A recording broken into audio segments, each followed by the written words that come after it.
My name is Kelly, and I married Tom when I was young and filled with dreams. We had been high school sweethearts, and I truly believed we'd be happy forever. My father, a successful businessman who owned a furniture factory, gave us a beautiful house as a wedding gift. It felt like the perfect start to our future. 3 years into our marriage, our son Michael was born. As the years went by, I poured myself into being the perfect wife and mother. I kept our home spotless, cooked gourmet meals, and ensured Michael always had everything he needed. My life revolved around my family, but Tom's career as a sales manager wasn't progressing as he had hoped. One night, Tom came home frustrated, slamming his briefcase down on the kitchen table. "Damn it, Kelly, I can't take this anymore. I'm busting my ass at work for pennies." The anger in his voice startled me, and I flinched.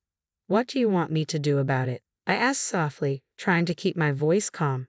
His eyes lit up with sudden hope. "Your father, he could give me a job at the factory, a senior position. Can't you talk to him?"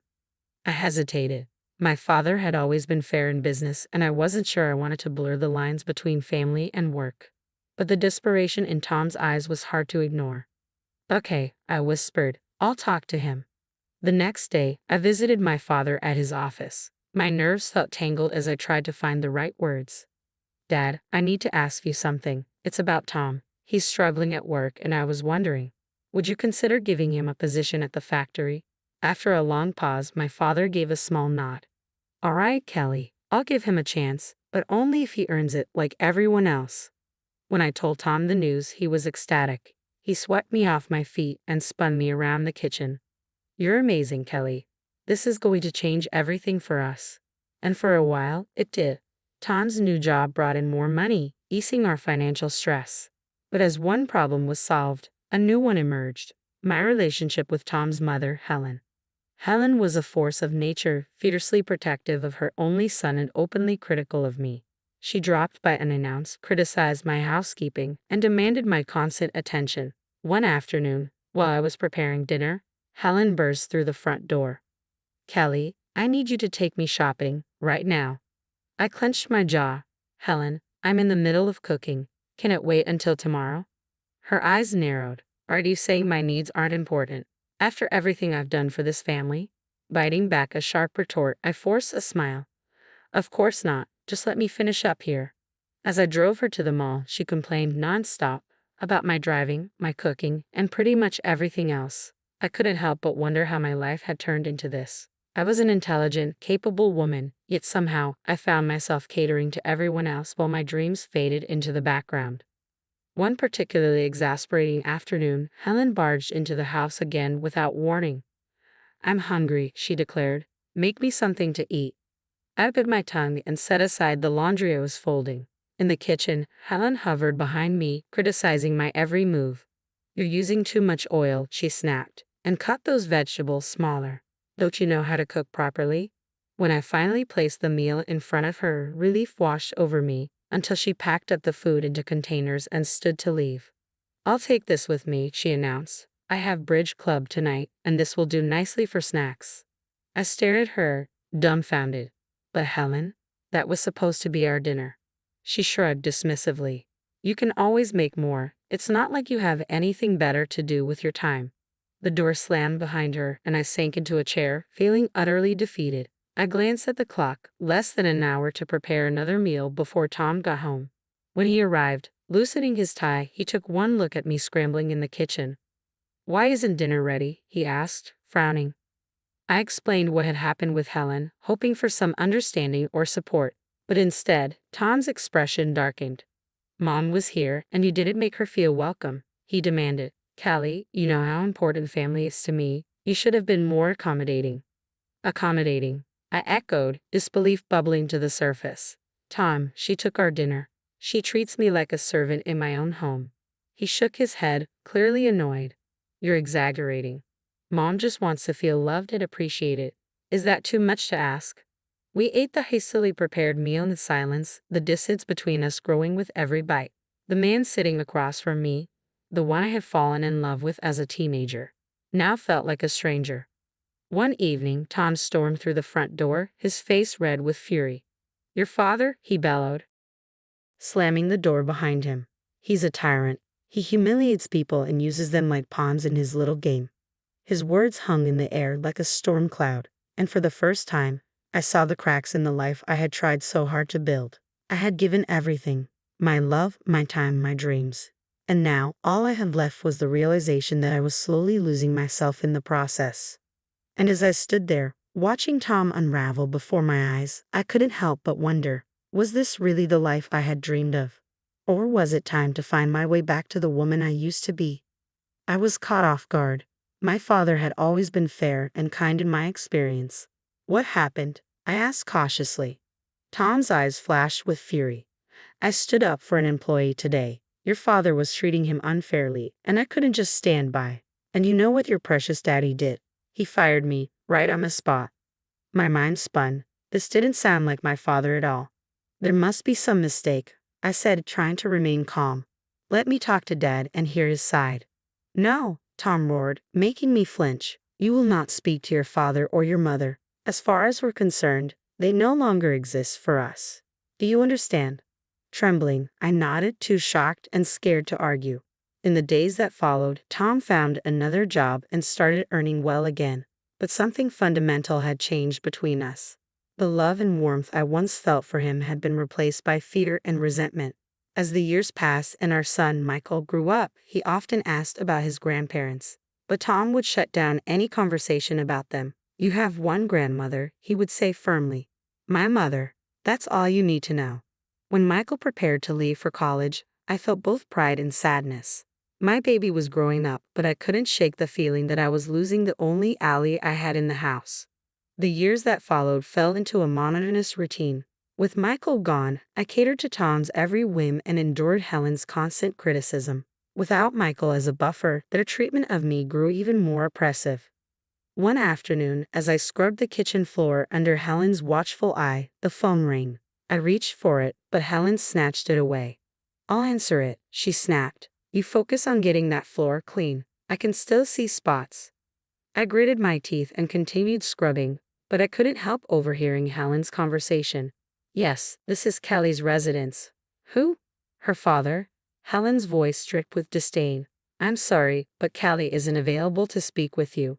Please don't call again. My head snapped up. Wait, I called out, but Helen had already hung up. That was your father, she said coldly. I told him not to contact you again. You should be thanking me for protecting this family from those toxic people. I felt a surge of anger. You had no right to do that. My voice shook with frustration. He's my father. I should have been allowed to speak to him. Helen's eyes narrowed. You ungrateful little. Before she could finish, Tom walked in. What's going on here? He demanded, taking in the scene. Helen immediately shifted into her usual manipulative tone. Oh, Tom, your wife is being so disrespectful to me, after everything I do for this family. Tom's face darkened as he turned to me. Is this true, Kelly? Are you disrespecting my mother? I opened my mouth to explain, but the words wouldn't come. I realized with a sinking heart that it didn't matter what I said. Tom would always take Helen's side. A year passed since that fateful phone call from my father. Life continued in its suffocating routine, with Tom and Helen's control over me growing tighter by the day. Then, one crisp autumn morning, everything changed. The phone rang while I was preparing breakfast. Tom was in the shower, and Helen hadn't arrived yet for her daily inspection. For once, I could answer without interference. Hello, I said tentatively. Kelly, is that you? The voice on the other end was familiar yet distant, my father's voice. Kelly, it's your mother. She's very ill. The doctors, they don't think she has much time left. She needs you. We both do. My heart raced. Just then, I heard the bathroom door open. Tom would be down any minute. I'll try, Dad. I promise I'll try, I whispered before quickly hanging up. When Tom entered the kitchen, I was fighting to compose myself. Who was that on the phone? He asked, his voice laced with suspicion. I took a deep breath. It was my father, Tom. My mother is very ill. She's dying, and I need to go see her. Tom's face hardened. Absolutely not. We've been through this, Kelly. Your parents don't exist for us anymore. Something inside me snapped. For the first time in years, I stood up to him. I'm going, Tom. With or without your permission. She's my mother, and I'm not letting her die without saying goodbye. Tom's jaw clenched. Fine. One day. That's all you get. Then you come back home where you belong. I nodded. not trusting myself to speak. One day was better than nothing. With shaking hands, I called my son Michael and explained the situation. To my surprise and relief, he immediately offered to come with me. The next morning, Michael and I set off for my childhood home. When we arrived, my father met us at the door. He looked older than I remembered, grief carving deep lines into his face. Without a word, he pulled me into a tight embrace.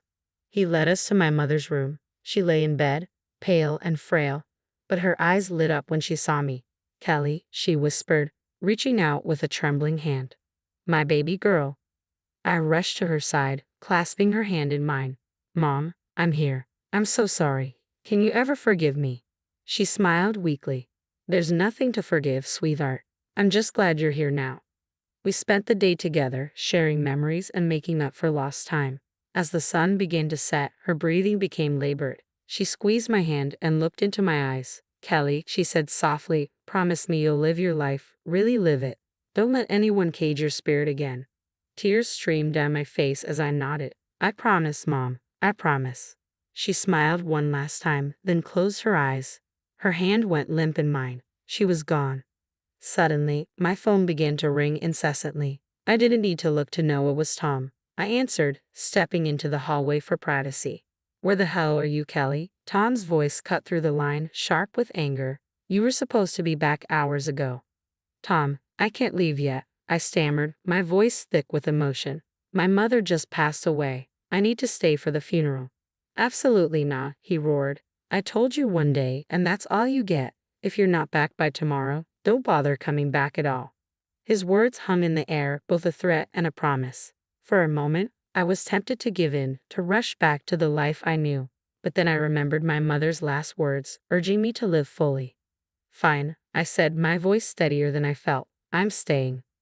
I ended the call before he could respond, my heart pounding. I had defied Tom for the first time in our marriage, and it was both terrifying and exhilarating. The next few days passed in a blur of grief and preparations. On the day of the funeral, as we stood solemnly around my mother's grave, my phone rang again. Tom's number flashed on the screen.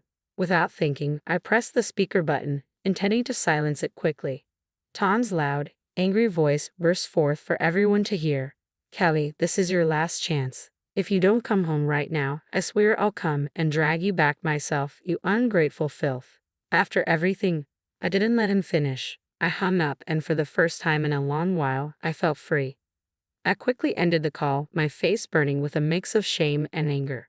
The people around us looked shocked, and Michael's face was a mask of fury. My father, however, seemed more concerned than anything else. As soon as the service ended, he pulled me aside. "Kelly," he said gently, "we need to talk." We walked to a quiet corner of the cemetery, and my father took a deep breath. "Sweetheart, there's something you need to know about Tom, something I should have told you years ago." I listened in stunned silence as my father revealed the truth. Tom hadn't left the company all those years ago because he stood up for an employee, as he had told me. Instead, my father had caught him stealing money, manipulating prices, and pocketing the difference from clients. "I fired him to protect the company and our clients," my father explained. "I didn't tell you because I thought you loved him, and I didn't want to come between you. But hearing how he talks to you and seeing what your life has become, I can't stay silent anymore." It felt like the ground had opened beneath my feet. All these years I had believed Tom's lies. I had let him isolate me from my family and endure both his and Helen's emotional abuse. And all of it had been based on a lie. "There's more," my father continued, his voice grave. "I recently heard from a friend that Tom's company is under investigation. There are discrepancies. Kelly, I think he might be up to his old tricks again." As the full impact of his words hit me, I felt a strange mix of despair and liberation. The life I had known was crumbling around me, but from its ashes I saw a chance for a new beginning. The day after the funeral, my father, Michael, and I returned to my house. To our surprise, the place was bustling with activity. Helen's friends were milling about, and the smell of food wafted from the open windows. We walked in to find a full-blown party in progress. Helen, holding a glass of wine, spotted us first. Her eyes narrowed as she saw my father and Michael. "Well, look who finally decided to grace us with her presence," she said, her voice dripping with sarcasm. "You're late, Kelly. My birthday celebration started hours ago." I was momentarily stunned. In all the turmoil of the past few days, I had completely forgotten about Helen's birthday. Before I could respond, she thrust a dirty rag into my hands. "Don't just stand there," she snapped. "Start cleaning up. These tables won't wipe themselves." My father, who had been quietly observing, suddenly erupted. "How dare you speak to my daughter that way?" he thundered, causing the room to fall silent. "She's not a dog to follow your commands. She's a grown woman who deserves respect." Helen laughed derisively. "Respect? She gave up any right to respect when she married my son. Her family is Tom and me now. You're nothing to her anymore." I watched in disbelief as my father and Helen argued, their voices rising. The party guests looked uncomfortable, unsure whether to leave or stay. Suddenly, Tom burst into the room. "What the hell is going on here?" he demanded, his eyes locking onto me. "Kelly, why aren't you serving the guests? And what are they doing here?" He gestured angrily toward my father and Michael. Something inside me snapped. Years of pent-up frustration and anger came pouring out. "No, Tom," I said, my voice steady and clear. "I'm not serving anyone. I'm not cleaning up, and I'm not staying silent anymore." The room had gone deathly quiet. Even Helen seemed at a loss for words. "I know the truth, Tom," I continued, pulling out the divorce papers I had hastily prepared. "I know why you really left my father's company, and I'm done. I want a divorce." For a moment, Tom looked like he might lunge at me, but then, perhaps realizing he was outnumbered, he deflated. "Fine," he snarled. "Take your divorce, but don't think you'll get a penny from me." I couldn't help but laugh. "This house is mine, Tom. My father gave it to us as a wedding gift, remember? You're the one who needs to leave." Tom and Helen left shortly after, shooting venomous glares our way. As the door closed behind them, I sank onto the couch, suddenly exhausted. Michael, who had been quietly observing everything, finally spoke up. "Mom, why didn't you tell me things were so bad?" "I'm sorry, Michael," I said softly. "I thought I was protecting you," I said, my voice heavy with regret. "But now I realize I was teaching you all the wrong lessons about love and respect." In the weeks that followed, my life changed dramatically. The divorce proceedings began, and I threw myself into rebuilding from the ground up. My father, true to his word, stood by me every step of the way. One afternoon, as we sat together in his study discussing my future, he broached a topic I hadn't expected. "Kelly," he began, his voice gentle but serious, "I'm not getting any younger, and the factory needs new blood. How would you feel about working with me?" I blinked in surprise. "Me? But Dad, I don't know the first thing about running a business." He chuckled warmly. "Neither did I when I started. You're smart, Kelly. You'll learn, and it's about time you had a chance to spread your wings." Over the next few months, I immersed myself in the business. My father was a patient and encouraging teacher, guiding me through the complexities of managing the furniture factory. To my surprise, I discovered a passion for design and innovation that had been buried beneath years of survival and compromise. Meanwhile, the divorce dragged on. Tom fought me at every turn, contesting the house and even trying to manipulate Michael against me. But in the end, justice prevailed. I was awarded both the house and substantial financial compensation for the years of emotional abuse. Tom, facing charges for fraud, spiraled into debt and lost his ability to hold senior positions. As for Helen, her influence withered, and she faded into obscurity, moving in with distant relatives. 3 years passed in what felt like the blink of an eye. Life had taken on a beautiful rhythm, but one Sunday morning, my father called me into his office. His expression was solemn as he gestured for me to sit down. "Kelly," he began softly, his voice laden with emotion, "I'm not well. The doctors, they don't think I have much time." The world tilted beneath me. "Dad, no," I whispered, gripping his hand. He squeezed my fingers gently, his gaze steady and full of love. "It's okay, sweetheart. I've had a good life, and I can leave knowing that you're strong, free, and happy. You'll be okay." Tears streamed down my face, and he continued, "I'm leaving everything to you, the business, the house. You've more than proven yourself, Kelly. I know you'll take care of it all." In the weeks that followed, we spent as much time together as possible. His body grew weaker, but his spirit remained unbreakable. He passed away peacefully in his sleep, leaving behind a legacy I was now responsible for carrying forward. News of my father's passing and my inheritance spread quickly through town. As I adjusted to my new reality, an unexpected visitor arrived at my doorstep. It was a crisp autumn afternoon when I heard the doorbell ring. I opened the door and froze. Tom stood there, holding a bouquet of flowers, his expression uncharacteristically soft. "Kelly," he said, his voice quieter than I'd heard in years. "I'm really sorry about your father. May I come in?"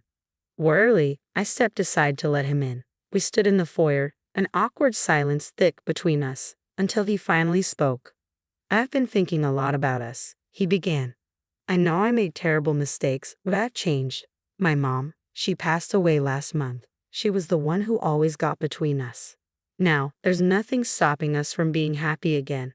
Before I could respond, I heard the sound of a car pulling into the driveway. The front door opened, and a tall, distinguished man stepped inside. "Kelly, darling, I'm home," he called. Then he stopped short, noticing Tom. Tom's eyes narrowed as he looked between us, his confusion giving way to anger. "Who the hell is this?" he demanded. The man stepped forward, extending his hand. "I'm David, Kelly's husband, and you are?" Tom ignored the outstretched hand, his face twisting with rage. "Husband? You remarried." His voice grew louder. "You traitor." David's expression hardened as he stepped protectively between us. "I suggest you leave now," he said, his tone calm but dangerous. "And never speak to my wife that way again." Tom lunged forward, but David moved faster. He caught Tom by the arm and firmly escorted him to the door. "This is your only warning," David said, his voice low. "Stay away from Kelly. If you ever come near her or insult her again, you'll regret it." David shut the door with a decisive click as the sound of screeching tires faded down the street. Then he turned to me, his expression softening with concern. "Are you okay, love?"